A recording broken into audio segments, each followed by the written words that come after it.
I mean, there's no other word for it. As much as I want to say I'm not trying to demonize technology companies, I think there really is no other word except manipulate, right? They're really very hard to manipulate our behavior.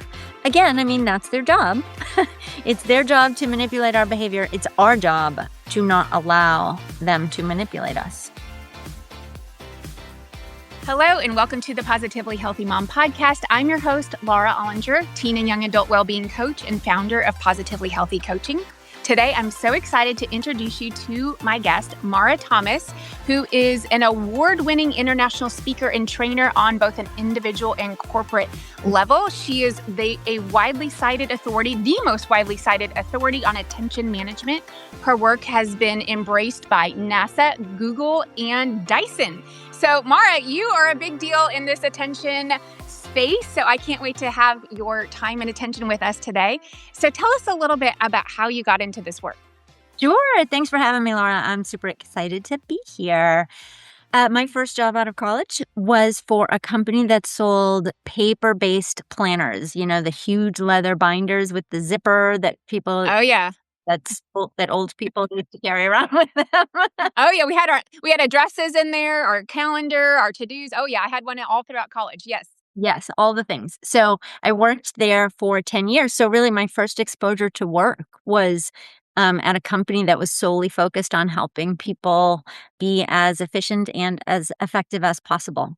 And so after I left there, I started my business. And I had this one day in Starbucks a few years after starting my business where I felt like I was a horrible person. I was so into my phone that I was completely oblivious to everyone around me, and I was rude to people, and I didn't smile, and I didn't say thank you, and I got the wrong coffee, and I did all this stuff that made me feel so angry with myself and so embarrassed. And so it caused me to sort of dissect what happened that day, because normally you think that people act that way when they're rushed and they don't have enough time. And I was like, but I'm a time management person. And in fact, I was early. It was early for coffee that day. I wasn't rushed. So what the heck was going on that day? I discovered it was because I allowed my attention to be stolen by my phone. And so then I started to think about, holy cow, well, I felt like that really affected the person that I was that day. Like if you had been looking at me, you would have thought that I was this kind of person, that I didn't want people to think that I was that kind of person. Like it really altered who I was, at least in that moment. And so I started really looking at all of the ways and just dove deep into the literature and the science, the neuroscience, the behavioral psychology, all the stuff about how distraction and screens are affecting us. And I was so just blown away by what I learned. And I was like, people don't know how bad this is. And if people knew how bad this was and really how much this was affecting us, they would live differently. They would truly live differently if I got this message out. And so that's when I started talking about if you aren't accomplishing the things that are most important to you, it's not a time management problem. It's a distraction problem. And if our problem is distraction, then trying to solve it with time management is never going to work, because you can't. You can't fix a distraction problem with a time solution. The antidote to distraction is attention. And so that's where I landed on this idea that we're doing productivity and goal achievement and success. We're doing it all wrong. We are using this outdated framework called time management that stopped working right about when the internet, or at least internet connected devices, became so ubiquitous, right? Now that everybody has an internet connected device, this time management stuff is so outdated, and we really need to let it go and pick a new framework and pick something that works. And so that's kind of set me on this road to attention management. My first blog post on the topic was in 2010. So I've been talking. Oh, okay. Yeah, give us a time frame. Yes. And I wonder if all the moms listening, and obviously anyone else listening, has had one of those wake up moments, has had a similar experience. I know I did. And I've actually given a keynote about this as well, where my daughter came home from school and she was in, I think, sixth grade or something. And she was like, Mom, and this happened and this happened. And oh my gosh. And I just caught myself because I'm staring at my phone and she said, Mom, and that, are you even listening? And it was like this, like, I have felt this immediate shame and sadness that I wasn't being the mom I wanted it to be, like, right? Like I wasn't being the person I wanted to be, just kind of similar to how in Starbucks, you were not being the kind of connected, friendly, having gratitude for the workers and all that. And it really, for me, did kind of shake me up. Like, what am I doing that I just found myself getting sucked into this device? And I think it's so kind of important to talk about as a topic with the moms, because either it's possible, somebody hasn't had that moment, that wake up call where it was like a very clear moment in time where you're like, I want this to change. It's possible that they're still kind of in the fuzz and the muck and the murk of it where they haven't had that. But also, I know the moms not only feel kind of maybe confusion about this topic on themselves, but then also how to be a leader for their teenager who is Mm. watching them, or their younger child who is watching them, and having a similar moment where, maybe like me, or maybe not. So, man, what are the kind of first steps, like whether you've had this wake up call or you haven't, that moms or teens or the dads or whoever can start doing right away? Yeah. So I think really the most important thing is to recognize how it's a it is a multi-billion-dollar industry Mm, to systematically and purposefully extract our attention for profit. mm, That is an industry. So this term attention economy has been floating around. There was a book about it, right? Where it's not the industrial age anymore. Now and then it was like the knowledge age. Well, now it's the attention age. And mm, so the attention economy. So what does that mean? What it means is that there is an industry that makes money on our attention. Like, our mm, attention is their product. mhm, And if our attention is their product, then they are gonna use all the resources at their disposal and the brightest minds in the world in, like, neuroscience and psychology and, like, to to truly hack our brains, to take our attention from us. So, in many ways, so on the one hand, it is no wonder. I mean, how can an individual compete with a billion-dollar industry engineering an environment to steal our attention from us? How could we possibly? So, on the one hand, it's like, of course, this isn't our fault. On the other hand, now it's time. This has been going on for a long time. This has been going on for at least 15 years, maybe more, like since the advent of algorithms, right? mhm. And so it's like that, the old adage about planting a tree. The best time to plant a tree was 20 years ago. The Yeah. second best time is now. So here's the thing, Mm, our attention is now one of the most valuable assets we have. And so if you think about it, if you took all of your valuable assets, if you took your cash and your jewelry and your electronics and you put them out on your front lawn, right? And then they were stolen, you would bear some responsibility in the fact that they were stolen, right? Because yeah. you didn't take appropriate safeguards to make sure Mhm, that your valuables were secured. Well, mhm, this is where we are now with attention, I think. It is time. mm, We are now educated enough. We now should know enough.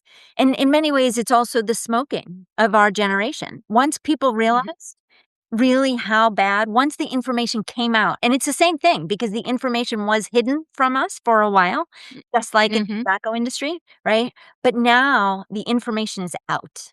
And so now if we are choosing not to do anything with it, then it's kind of our fault now.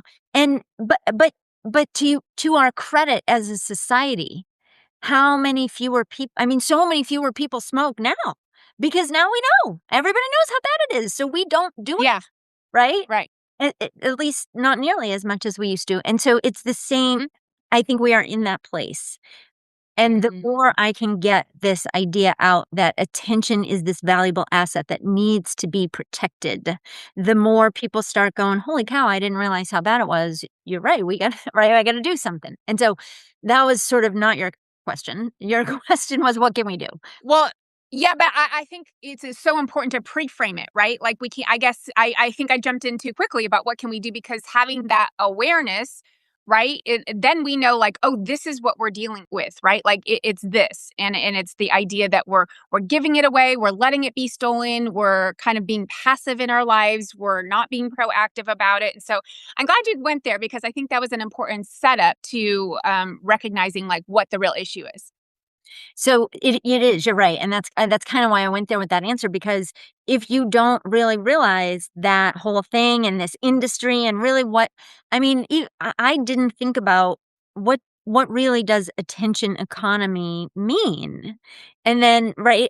But then once you realize, oh my gosh, my attention, this thing that determines really the choices I make, the way I act, the experiences I have, right?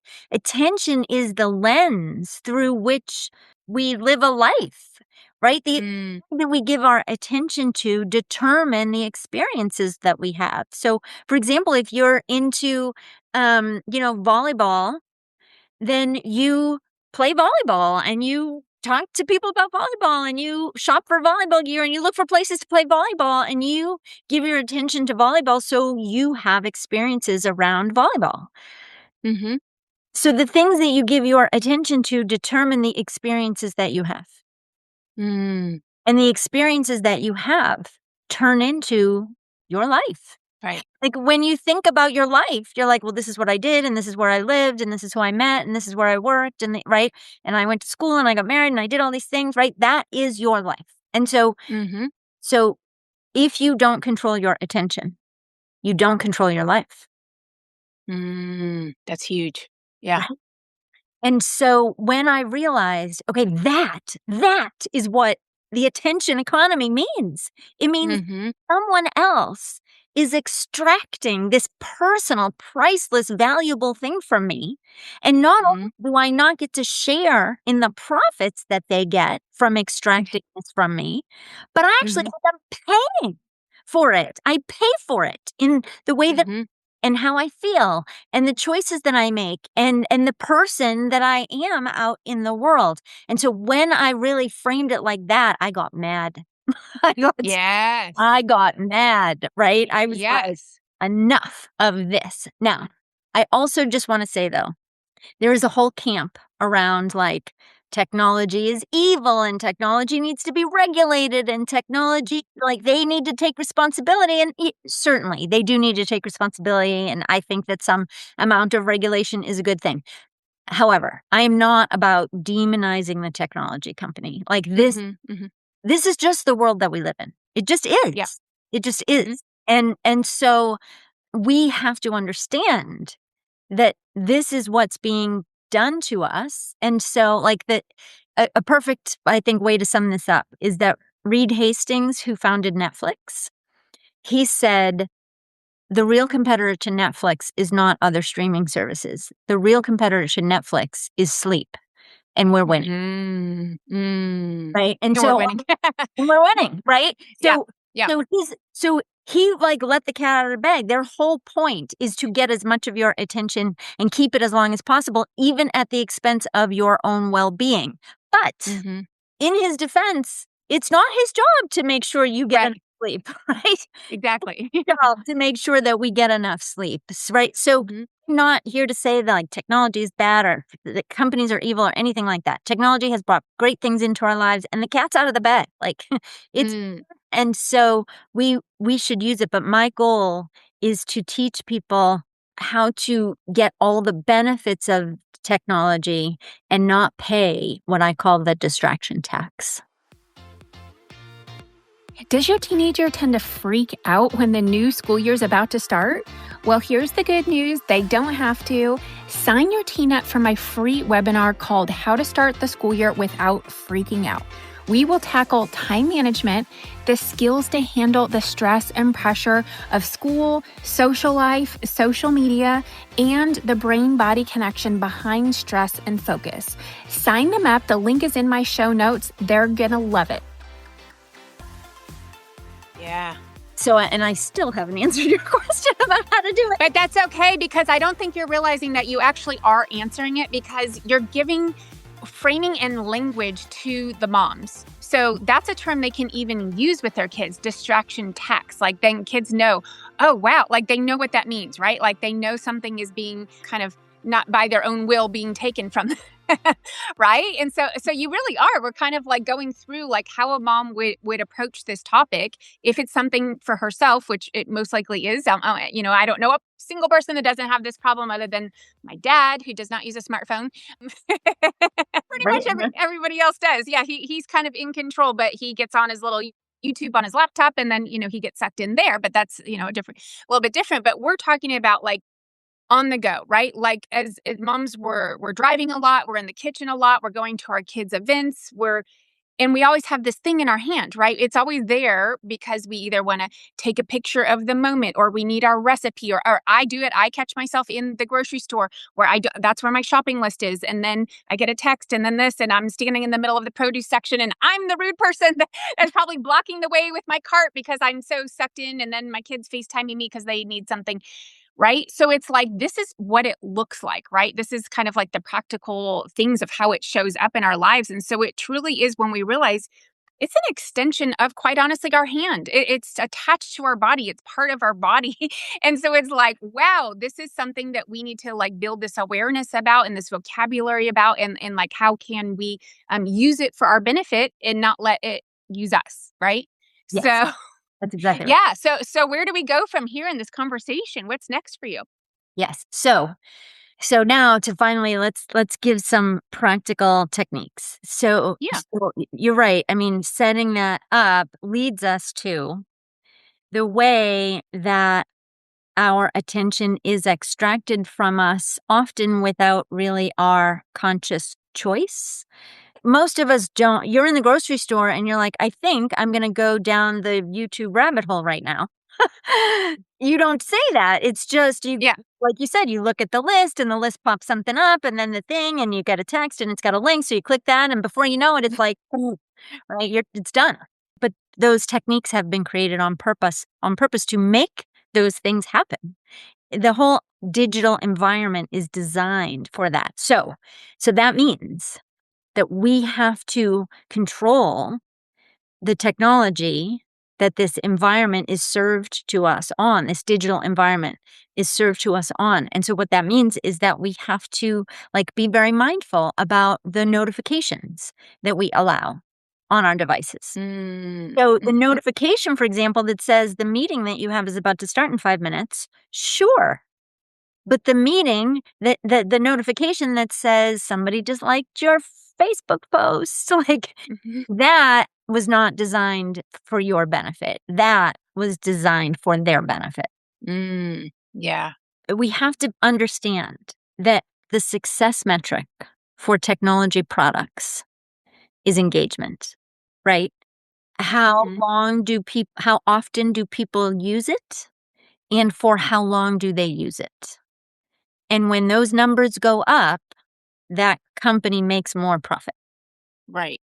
Therefore, we have to realize that all technology, apps, software, hardware, all technology is designed for engagement, not for efficiency, not for our benefit. And in fact, it is sold to us for our benefit. Oh, it'll be so convenient. And won't it be great if you're walking by a coffee shop and you know that there's a discount on a cup of coffee? Wouldn't you love that, right? It's like sold to us for our benefit, but really that hook is designed to say, well, in order to get that, you have to allow notifications.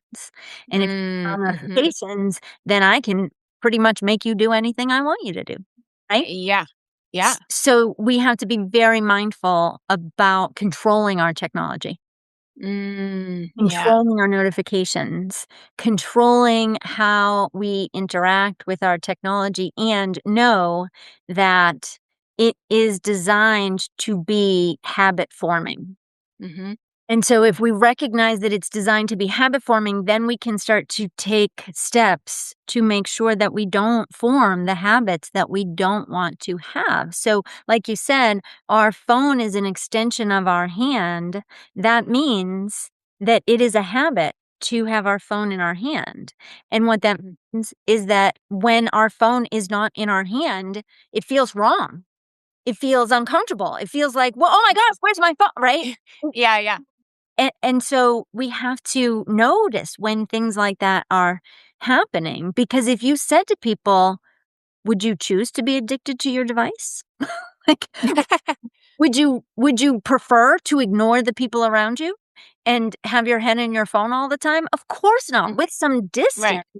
With some distance, the choices we make in the moment are not the choices we would ever make with some distance.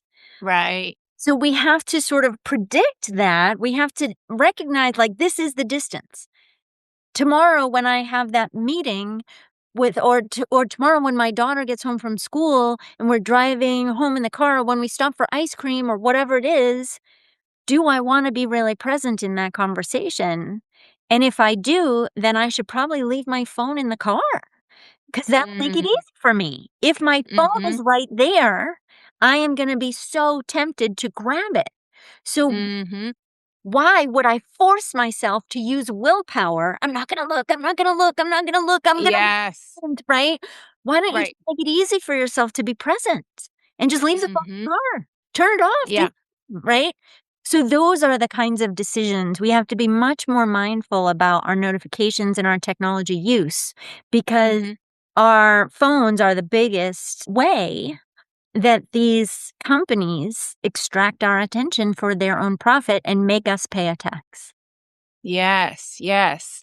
And I have found there are times where, I have one of those moments where I'm wanting to spend an intentional moment with someone, and you feel that impulse, right? You feel that urge. You're like, what am I missing? Or like I'm at lunch with my friends, and we're all like, is anything happening right now? And you have that, right? And so it's like getting what I've done for myself is to really get the benefit of that present kind of connection time is to get, we want to get that dopamine kind of flooded in the right direction for the right reasons. And it's like to really enjoy and be like, wow, it actually feels really relaxing right now. I feel less stressed. Like I'm noticing I'm just kind of chilling and hanging out with my friends, and I'm not having this like, right? Because it's activating, right? More stuff in our brain, and it's stressful. So it's like thinking of that, like, how could I just relax, take a breath, have a moment. And one other thing I like to do, and this is what I tell my teenage clients, if you have a soft surface, a fluffy couch, a bed somewhere, I sometimes literally just will chuck my phone and they think that's hilarious, but it's kind of like the right thing to just get it out, like that Velcro, like get it out of your hand, put it on the other side of the room so you can do your homework or so you can do whatever it is that you're trying to focus on. And that's just like a fun little thing that I've come up with. And I find that it works because people think it's funny. And it really just to like gets that separation, so it's not that impulse to check. Anything else that just kind of pops in your mind of thoughts or ideas that the moms could benefit from? Up until, I don't know, several years ago, we had this idea of digital literacy, which, especially in relation to young girls, was around like beauty and looks. And like the people that you see on TV don't really look like that in real life. It's Yeah. hands and it's makeup artists. And it's like it takes 12 people to make them look like that. And then on Yeah. top of that, it's all airbrushed and it's And the filters and everything. Yeah. yes, yes. And so digital literacy, it was and still is to a certain extent about educating people, teens and girls about that. But now I think digital literacy has to include this education about attention for profit and Mm. how extracting our attention from us is I mean it really is. I mean, there's no other word for it. As much as I want to say I'm not trying to demonize technology companies, I think there really is no other word except manipulate. right? They're really Yeah. very hard to manipulate our behavior. Again, I mean, that's their job. It's their job to manipulate our behavior. It's our job to not allow them to manipulate us. And so Yeah. I think that education as part of like what you're teaching your daughters about how to navigate through the world, that is a big Mhm. part of it. That is a big part of it. Yeah. And I also think that everybody, humans, but especially kids, they don't know what they don't know. And so when people tell me stories about how like they took their kid's phone away, they took their daughter, I had a client tell me, my wife and I, when we are trying to punish our teenage daughter, the only thing that gets through to her is taking away her device. On Mm. the other hand, when we take away her device, it's such a nightmare because she just hounds us all day. Yeah. Like, it's like not the hill that we wanna die on, right? Mhm. But then he said to me, "That was how we thought." And then she did something really bad that we needed to really get the message that this was bad and she was grounded. So we decided we're gonna take it away and we're gonna stick to our guns. And he said, "We took it away for a month, and it's true for the first, like, 10 days, it was a nightmare and it was so hard on all of us, but at the end of the 30 days, she came back to me and she said, 'Dad, I think that's the best thing that's ever happened to me.'" Wow. And he said, "Why do you think that?" And she said, "I just feel so relieved." It's just to your point, right? I just Mhm. was just so much less stressful to know that I couldn't, like, stay on top of everything all the time and, like, what am I missing all Mhm. this time? And I had to just let it go, and when I let it go, it was just such a relief. And so what I take from that is, like, they just don't know what they don't know. They think they have to Mm. Yeah. until they have permission not to, or until they're forced not to, and then they see what it's like on the other side, and it's like, "Oh, I didn't know what I didn't know."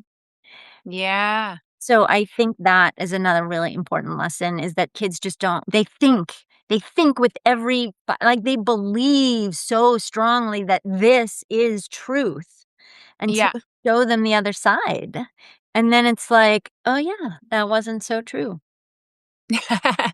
What a great kind of success story of a lesson learned by that. And I get a little frustrated because a lot of the summer camps that I was actually a volunteer camp counselor last year at a teen leadership camp hosted by the Tony Robbins Foundation.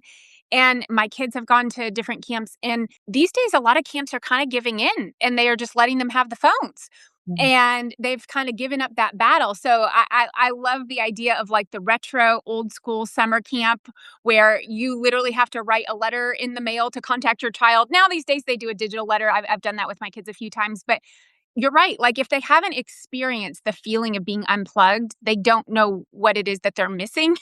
And so, like, just that great success story of that family where it was like a little bit forced. It wasn't like the ideal setup for it, but then the end result was like this awesome thing and this awareness. And now, even if she has her phone now, she still knows what it's like and what it's doing to her because she can see the difference, right? Like we as adults know the difference because there's the pre 2008 era and then there's the post, and we remember what it's like walking across college campuses.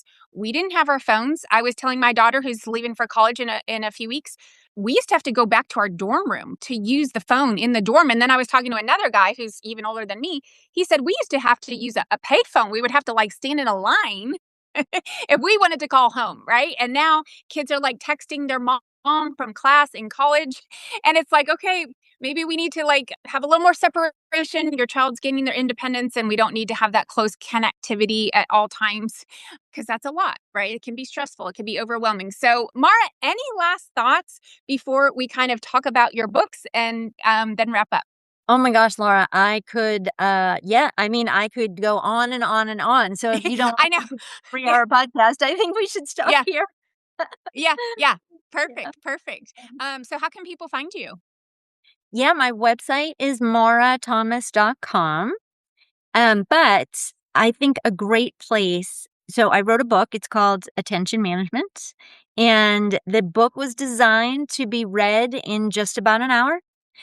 It's small, it's sort of pocket size, it's got pictures, it's in color, it's hardcover. It's a really sort of engaging kind of book. It's only an hour. I mean, I wrote it for adults, but it's not like it's hard to understand. So a great thing that a lot of my clients do is that they read it with their kids, or they, have their teenagers read it and they read it, and then they have a conversation about it, and sort of then start practicing as a family some of the ideas in it.